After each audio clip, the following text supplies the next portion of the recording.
things I see people do when it comes to trading their vehicle, they look to go buy new tires. Why are you going to buy new tires when you're looking to trade your vehicle in? You should have been taking care of your tires when you were driving the vehicle. So don't do that. Don't go spend $1,000 on brand new tires. For what? Don't do that. That's the worst thing what you can do. Why are you going to spend money on your trade and you're trading the vehicle in? But if you're going to do it along while you're driving it. Number two, if you smoke outside your car. Don't think about trying to get the smoke smell out because you're trading your car in, because once you get a smoke smell in the car, it is not going away. So the best thing you should do is do what? Smoke outside your car. Don't say, oh, this is my car. I'm going to do what I want to do. It's my car. I'm going to smoke in it. I'm paying for it. But what? Listen, when you trade your car in, you think somebody wants to smell smoke in that car they're going to buy? Or you think a dealership or a person want to buy your car from you? Or let you trade your car in and give you more money because you were smoking? Heck no.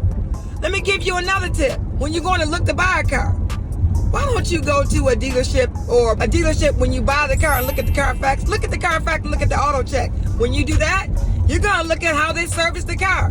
Hopefully that the used car you're buying is that it has the service records on it. The person serviced the car at a dealership. That's important. So you will know. You know, actually, if they got their plates renewed every year, because it's going to say that on the Carfax or the auto check. Do your homework. Last thing I want to leave you with is, if you have dents on your vehicle or just some things on your vehicle that's going on the outside of your car, don't get them fixed before you trade your car in, because what? We have suppliers. We have people that we deal with, companies that take care of that take care of the dings, that take care of the imperfections on the car. We have that.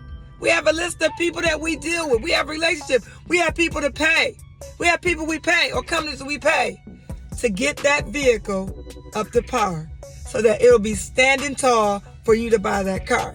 So if you know that you got a dent in your car, why don't you get it fixed after it happens? Or why don't you put it in your budget to get it fixed? Don't wait until you trade it in. Oh, I've gave you so many huge tips in this video. If you like what I said, share this video. But if you really like what I said and you like the things that I say on my videos, go on over to my YouTube channel, Regina, the Queen of Car Loans and Credit. Regina, the Queen of Car Loans and Credit, and subscribe to my YouTube channel. All right?